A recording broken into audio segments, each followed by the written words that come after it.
नमस्कार दोस्तों, जय हिंद। स्वागत है आप सभी का आपके अपने YouTube चैनल सक्सेस विज्ञान में एक कदम सफलता की ओर। दोस्तों, आज हम लोग UPPCL executive assistant previous year question paper solve करेंगे। इसमें हम लोग एक सेट पूरा सॉल्व कर चुके हैं। सारे सब्जेक्ट के लिए पूरा एक सेट सॉल्व है, जिसका वीडियो आप प्लेलिस्ट में जाके देख सकते हैं। तो आज दूसरे शिफ्ट का हम लोग सॉल्व करेंगे, जिसमें हिंदी सेक्शन आज पूरा 55 क्वेश्चन हम लोग सॉल्व करेंगे। तो यहाँ पे देख सकते हैं, पहले एग्जीक्यूटिव असिस्टेंट जो है ऑफिस असिस्टेंट के नाम से होता था, तो यहाँ पे कंफ्यूज नहीं होंगे। ऑफिस असिस्टेंट का नाम बदल के एग्जीक्यूटिव असिस्टेंट कर दिया गया है। चलिए सॉल्व करते हैं पूरा हिंदी सेक्शन। फर्स्ट क्वेश्चन है, निम्न में दंत्य ध्वनि है। दंत्य ध्वनि की बात की गई है, तो दंत्य ध्वनि जो है ता था दा धा, ये सारी ध्वनियाँ दंत्य ध्वनि होती हैं। जबकि पा की बात करें तो पा जो है द्रव्योष्ठ ध्वनि है। जबकि का वर्ड जो होता है यानी का खा गा घा इंग्या कंठ ध्वनि होता है। और टा ठा डाढ़ा मूर्धन्य ध्वनि होता है। तो आप ध्यान रखेंगे, ताथा दाधा जो होता है दंत्य होता है, प जो होता है दव्योष्ठ होता है पाफा वाभा, का वर्ड पूरा काखा गाघा इंग्या कंठ होता है और टा वर्ड मूर्धन्य होता है। आप याद रखेंगे। नेक्स्ट है, प्रलय का विलोम होगा। तो प्रलय का विलोम सृष्टि होता है। यहाँ पे आखिरी ऑप्शन में दिया गया है सृष्टि। प्रलय का विलोम सृष्टि होता है। जबकि और ऑप्शन देख लेते हैं, उजाला का विलोम बात करें तो अंधेरा हो जाएगा। विनाश का सृष्टि या सृजन या उत्पत्ति हो जाएगा। विकास का ह्रास या पतन हो जाएगा। ठीक है, उजाला का अंधेरा, विनाश का उत्पत्ति या सृजन, विकास का ह्रास या पतन और प्रलय का सृष्टि हो जाएगा। नेक्स्ट है, आपने अवश्य सुना होंगे। वाक्य में अशुद्ध अंश है। अशुद्ध अंश पहचानना है यहाँ पे। तो आपने अवश्य सुना होगा, तो होगा होना चाहिए, तो यहाँ पे होंगे दिया गया है, तो यही करेक्ट हो जाएगा, थर्ड ऑप्शन। नेक्स्ट है, निम्न में तत्सम शब्द कौन सा है। तत्सम शब्द देखना है, तो पूंछ यहाँ पे दिया गया है, तो पूंछ जो है तद्भव शब्द है, इसका तत्सम पुच्छ हो जाएगा। पोखरा भी एक तद्भव है, इसका तत्सम पुष्कर होता है। पूत भी तद्भव है, इसका तत्सम पुत्र होता है। जबकि पुस्तिका एक तत्सम शब्द है, इसका तद्भव बात करें तो ये पोथी का तत्सम होता है, पुस्तिका। फर्स्ट ऑप्शन करेक्ट हो जाएगा। नेक्स्ट है, निम्न में कौन सा रूपक का भेद नहीं है। रूपक का भेद बात किया गया है, यानी रूपक अलंकार के भेद कितने होते हैं, तो आपको बता दें 3 भेद होते हैं रूपक अलंकार के। कौन कौन? निरंग रूपक, सांग रूपक, परंपरित रूपक, 3 भेद होते हैं। जबकि प्रगति रूपक इसका भेद नहीं होता है, तो फर्स्ट ऑप्शन करेक्ट हो जाएगा। नेक्स्ट है, निम्न में वर्तनी की दृष्टि से शुद्ध शब्द कौन सा है। वर्तनी देखी गई है इसमें, तो भगीरथी नहीं होता है, भागीरथी होगा। भ पे आके मात्रा लगेगा। ललायत नहीं लालायित होता है। और रामायण नहीं रामायण होता है। तो यहाँ पे आखिरी ऑप्शन करेक्ट हो जाएगा। विश्लेषण जो है बिल्कुल सही लिखा गया है। नेक्स्ट देखते हैं, निम्न में विदेशी शब्द कौन सा है। विदेशी शब्द यानी जो विदेशों से आया हो, तो अस्पताल जो है ये अंग्रेजी भाषा के शब्द हॉस्पिटल से बना है, तो ये विदेशी शब्द हो जाएगा, ऑप्शन ए। नेक्स्ट है, निम्न में कौन सा अलंकार शब्द अलंकार नहीं है। तो शब्द अलंकार की बात की गई है, तो अनुप्रास, यमक और श्लेष जो है शब्द अलंकार हो जाएगा। जबकि अनन्वय जो है अर्थालंकार है। शब्द अलंकार जिसमें शब्द के माध्यम से चमत्कार उत्पन्न किया जाता है, और शब्द अर्थालंकार जिसमें अर्थ के माध्यम से काव्य में चमत्कार उत्पन्न होता है। तो यहाँ पे अनन्वय जो है अर्थालंकार है, जबकि श्लेष, अनुप्रास और यमक शब्द अलंकार हैं। नेक्स्ट है, जहाँ उपमेय और उपमान में अभेद दिखाया जाता है वहाँ अलंकार होता है। अभेद यानी बिल्कुल अंतर नहीं होता है, तो ऐसा कौन सा अलंकार होता है। रूपक अलंकार। रूपक अलंकार में उपमेय और उपमान में पूरी तरह से अभेद दिखाई देता है, एक ही दूसरे में एक रहता है, जैसे बिल्कुल अंतर ना हो। तो जैसे आपको एग्जाम्पल बताते हैं, चरण कमल बंदो हरिराई।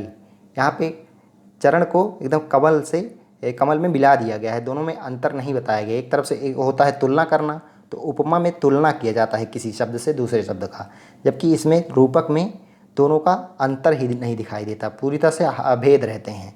ठीक है, जैसे मैया मैं तुम चंद्र खिलौना ले हूँ, यानी चंद्र खिलौना यहाँ पे दोनों का आपस में मिला दिया गया है, यहाँ पे रूपक हो जाएगा।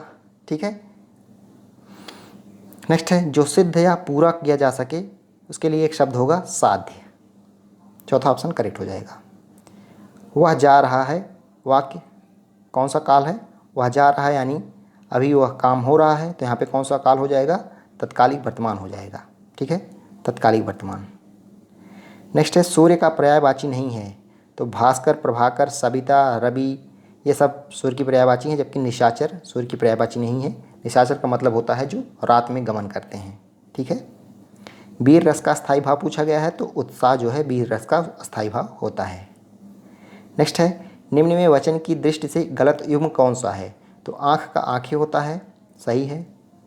रानी का बहुवचन रानियाँ होता है, बहन का बहनें होता है। आखिरी ऑप्शन देख लेते हैं। नदी का नदे दिया गया है, जबकि नदी का नदियाँ होगा। क्या होगा? नदियाँ, ये हो जाएगा, तो यही ऑप्शन करेक्ट हो जाएगा। बनावट में प्रत्यय है, प्रत्यय की बात की गई है, तो यानी आखिरी में जो लगा होता है, तो आवट यहाँ पे हो जाएगा। बन प्लस आवट, बनावट, आवट प्रत्यय है इसमें। नेक्स्ट पूछा गया निम्न में पुल्लिंग शब्द कौन सा है, तो हानि, परिस्थिति, अनुभूति ये सारी चीज़ें स्त्रीलिंग है, जबकि बहुमत जो है एक पुल्लिंग शब्द है। नेक्स्ट है उद्गम का संधि विच्छेद होगा, उत धन गम जो है यहाँ पे हो जाएगा। कौन सा यहाँ पे संधि है, तो यहाँ पे व्यंजन संधि है। उत धन गम इक्वल टू उद्गम। नेक्स्ट दिया गया निम्न में दीर्घ स्वर कौन सा है, दीर्घ स्वर की बात की गई है, तो अ, ई, उ, री ये सारी चीज़ें ह्रस्व स्वर होते हैं, जबकि और बाकी बड़ी ध्वनियाँ जो होती हैं दीर्घ ध्वनि होती है, जैसे उ हो गया, ओ हो गया, ओ हो गया। ठीक है। निम्न में निजवाचक सर्वनाम कौन सा है, निजवाचक सर्वनाम यहाँ पे आप हो जाएगा। ठीक है, सेकंड ऑप्शन। अगला देखते हैं। जहाँ उपमेय उपमान में बिंब प्रतिबिंब भाव हो वहाँ अलंकार होगा। यहाँ पे ध्यान दीजिएगा, बिंब प्रतिबिंब भाव, यहाँ पे दृष्टांत अलंकार होता है। तो इसकी परिभाषा हम आपको बता दें। यहाँ पे बिंब प्रतिबिंब का मतलब होता है किसी एक वाक्य को सिद्ध करने के लिए दूसरा एग्जाम्पल भी दिया रहता है। तो जैसे आपको एग्जाम्पल दे दें, सठ सुधरई सतसंग पाई, पारस परस कुधाति सुखाई, यानी कि दुष्ट प्राणी भी अच्छी संगत पाकर सुधर जाते हैं, जैसे पारस के स्पर्श से लोहा सुंदर चमकीला हो जाता है। यानी किसी एक वाक्य को साबित करने के लिए एक दूसरा उदाहरण दिया रहता है, उसी की तरह तो यहाँ पे दृष्टांत अलंकार होता है। वही बताया गया है, जहाँ उपमेय उपमान में बिंब प्रतिबिंब भाव हो वहाँ अलंकार दृष्टांत होता है। नेक्स्ट है निम्न में कौन सा अंतस्थ व्यंजन नहीं है, नहीं है पूछा गया है, तो या रा लावा जो है अंतस्थ व्यंजन होता है, या रा लावा अंतस्थ व्यंजन होता है, जबकि सा जो है अंतस्थ व्यंजन नहीं होता, बल्कि कौन सा व्यंजन होता है, ऊष्म व्यंजन होता है। यहाँ पे थर्ड ऑप्शन करेक्ट हो जाएगा। रोला में कितनी मात्राएं होती हैं, रोला की बात की गई है, तो रोला सबसे पहले ये एक सममात्रिक छंद है और इसमें कुल 24 मात्राएं होती हैं। 11 और 13 के यति पर ये मात्राएं होती हैं। ठीक है, टोटल 11 और 13 के यति पर टोटल 24 मात्राएं होती हैं। नेक्स्ट है निम्न में कौन सा अलंकार का प्रकार नहीं है, तो शब्द अलंकार, अर्थालंकार, उभय अलंकार जो है अलंकार का प्रकार है, जबकि सौंदर्य अलंकार कोई अलंकार का प्रकार नहीं है। नेक्स्ट देखते हैं निम्नलिखित में कौन सा गढ़ का उदाहरण नहीं है। गढ़ आपने देखा होगा, तो यगड़, मगड़, तगड़, रगड़, जगड़, भगड़, नगड़, सगड़, ये टोटल 8 गढ़ होते हैं। इसमें देख सकते हैं सगड़, तगड़, रगड़ है, कगड़ नहीं है। इसको आप ये इस तरह याद रख सकते हैं, यमाता राज भान सलगा, यमाता राज भान सलगा, ऐसा करके आप इसको याद रख सकते हैं। यगड़, मगड़, तगड़, रगड़, जगड़, भगड़, नगड़, सगड़। और मात्राएं भी इसी क्रम में आप याद रख सकते हैं। जैसे यगड़ में देखेंगे तो यगड़, तो यगड़ में पहला जो होगा लघु होगा, फिर दीर्घ गुरु होगा, फिर गुरु होगा। वैसे मगड़ का देखेंगे तो पहला गुरु, दूसरा गुरु और तीसरा भी गुरु। यह माता राजभान सलगा, इससे आप गढ़ पूरा याद रख सकते हैं और उसमें मात्राएं कौन कौन सी होती हैं ये भी आप देख सकते हैं। तो टोटल 8 गढ़ होंगे। यहाँ पे सेकंड ऑप्शन करेक्ट हो जाएगा, कगड़ कोई गढ़ नहीं है।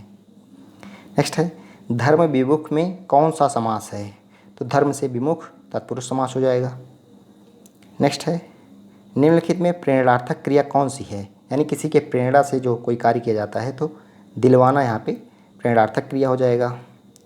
निम्न में अघोष वर्ण कौन सा है, अघोष वर्ण की बात की गई है, तो अघोष वर्ण सबसे पहले हम आपको बता दें तो हर वर्ग का पहला और दूसरा जो अक्षर होता है, जो वर्ण होता है वो अघोष होता है, जबकि तीसरा चौथा पांचवा जो होता है घोष होता है। तो यहाँ पे पहला दूसरा कौन सा दिया गया है, तो पा जो है पहला अक्षर ही है, तो ये अघोष हो जाएगा। बाकी यहाँ पे तीनों जो दिए गए हैं घोष वर्ण हो जाएंगे। फिर से देख लीजिए, अघोष वर्ण हर वर्ग का पहला और दूसरा वर्ण, और घोष वर्ण जो होता है हर वर्ग का तीसरा चौथा पांचवा वर्ण। नेक्स्ट है, निम्न में कौन सा अलंकार अर्थालंकार नहीं है? भ्रांतिमान, उत्प्रेक्षा, संदेह, ये सारे अलंकार जो है अर्थालंकार हैं, जबकि श्लेष जो है एक शब्द अलंकार है। नेक्स्ट है, पत्नी का पर्यायवाची है। पत्नी का पर्यायवाची पूछा गया है, तो पत्नी का पर्यायवाची होता है भार्या, सहभागिनी, प्राणप्रिय, वल्लभा, वामा। तो यहाँ पे भार्या दिया गया है, तो ये सही ऑप्शन हो जाएगा।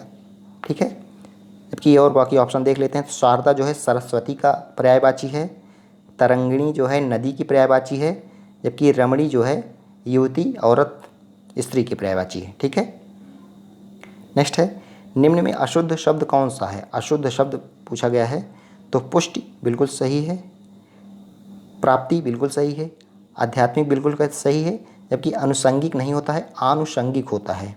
क्या होता है यहाँ पे? आनुषंगिक, ध्यान दीजिएगा, आनुषंगिक होता है, ये करेक्ट हो जाएगा। का वर्षा जब कृषि सुखानी, लोकोक्ति का सही अर्थ है अवसर निकल जाने पर सहायता व्यर्थ है। जब अवसर निकल गया तो सहायता करना व्यर्थ है, तो वही कहा जाता है का वर्षा जब कृषि सुखानी। जगड़ होता है, तो वही हमने आपको बताया, यमाता राज भान सलगा से आप याद रख सकते हैं, यमाता राज भान सलगा, भान सलगा। तो यहाँ पे ता देखिए, तग जगड़ पूछा गया है, तो ज से शुरू करके 3 अक्षर लेंगे, ज भ न। तो पहला जो है लघु लघु होगा, दूसरा गुरु होगा, तीसरा लघु होगा। तो देख सकते हैं इसमें कौन सा दिया गया है, अंत में गुरु, तो अंत में गुरु नहीं है, लघु है। आदि गुरु यानी शुरुआत में गुरु, तो शुरुआत में तो लघु है। मध्य लघु, ये भी गलत है। आखिरी ऑप्शन क्या दिया गया है? मध्य गुरु, तो मध्य गुरु बिल्कुल सही है। नेक्स्ट है, निम्न में महाप्राण है। महाप्राण की बात की गई है, तो सबसे पहले महाप्राण जान लीजिए। तो हर वर्ग का दूसरा और चौथा वर्ण जो होता है, यानी दूसरा और चौथा अक्षर जो होगा वो महाप्राण होता है, जबकि पहला, तीसरा और पांचवा जो होता है अल्प प्राण होता है। तो यहाँ पे दूसरा और चौथा कौन सा है? ता, थ, द, ध। ध जो है चौथा वर्ण है, तो ये महाप्राण हो जाएगा। और बाकी सारी चीज़ें देखेंगे, ता, थ, द, ध, न, ये पांचवा वर्ण है, तो ये अल्प प्राण है। और बाकी चीज़ें आप देख सकते हैं। प्रतिनिधि में उपसर्ग है। उपसर्ग यानी जो पहले लगा होता है, तो प्रति प्लस निधि, प्रति यहाँ पे राइट आंसर हो जाएगा। प्रतिनिधि में प्रति उपसर्ग है। नेक्स्ट है, निम्न में तद्भव शब्द कौन सा है? तद्भव शब्द की बात की गई है, तो माखन जो है एक तद्भव शब्द है। इसका तत्सम क्या होगा?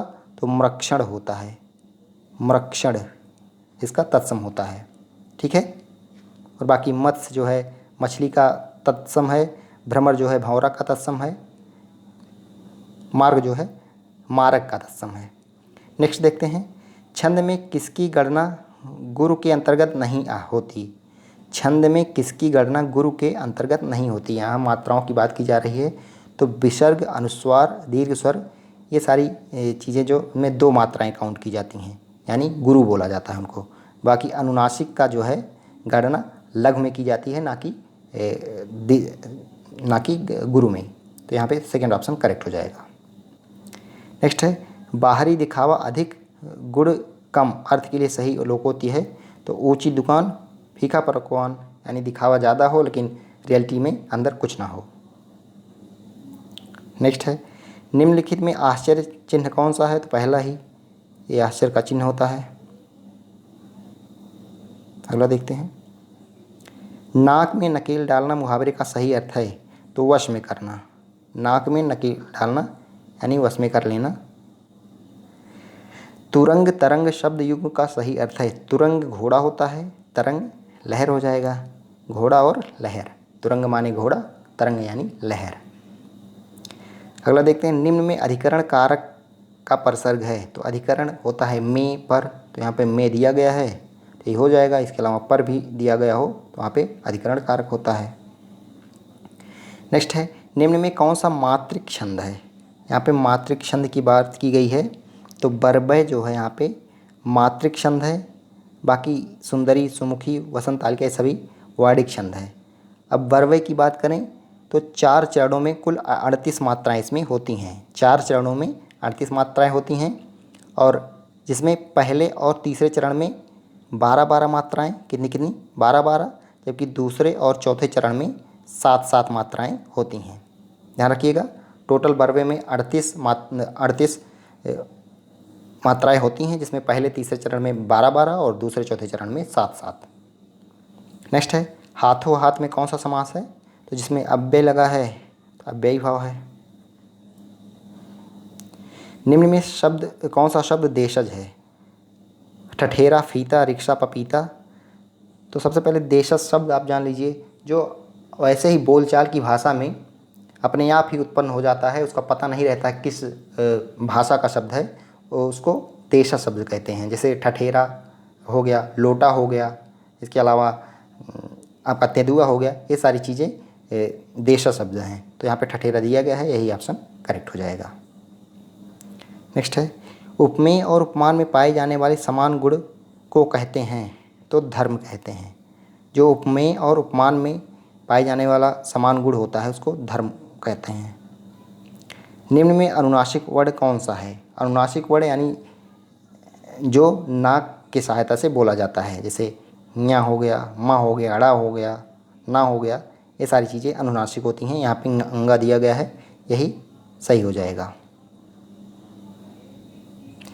निरूपाय का संधि विच्छेद है, तो निधन उपाय, यहाँ पे विसर्ग संधि होगा, निधन उपाय इक्वल टू निरूपाय। नेक्स्ट है निम्न में स्त्रीलिंग शब्द कौन सा है, स्त्रीलिंग शब्द की बात की गई है तो संदेश, श्रम, उपकरण ये पुल्लिंग है, जबकि शक्ति जो है एक स्त्रीलिंग शब्द है। निम्न में सार्वनामिक विशेषण है, सार्वनामिक विशेषण की बात की गई है तो मेरा, यहाँ पे एक सर्वनाम है तो सार्वनामिक विशेषण हो जाएगा मेरा, जबकि दोनों जो है एक संख्यावाचक सर्वनाम है, थोड़ा जो है कौन सा सर्वनाम हो जाएगा, परिमाणवाचक, मीठा जो है गुणवाचक सर्वनाम। यहाँ पे आप देख सकते हैं। दूध का धुला होना यानी निर्दोष होना, यहाँ पे थर्ड ऑप्शन करेक्ट हो जाएगा, निर्दोष होना, दूध का धुला होना। निम्नलिखित में संयुक्त वाक्य कौन सा है, जिसमें 2 वाक्य दिए गए हों, तो देख सकते हैं आप यहाँ आए मुझे 2 वर्ष हो गए, उसका कहना झूठ समझा गया, पत्ते सूख रहे हैं इसलिए वह पीले दिखाई दे रहे हैं। ठीक है, यहाँ पे संयुक्त वाक्य हो गया। देखो दीप दीपन में दीपित दिगंत है, दिया गया है देखो दीप दीपन में दीपित दिगंत है, पंक्ति में अलंकार है तो द आ रहा है, तो एक ही वर्ण का बार बार जब पुनरावृत्ति हो तो वहाँ पे अनुप्रास अलंकार होता है। तो आप देख सकते हैं यहाँ पे द का पुनरावृत्ति हो रहा है तो अनुप्रास अलंकार हो जाएगा। नेक्स्ट है निम्न में भाववाचक संज्ञा कौन सी है, तो बुढ़ापा जो है यहाँ पे भाववाचक संज्ञा हो जाएगी, ऑप्शन सेकंड।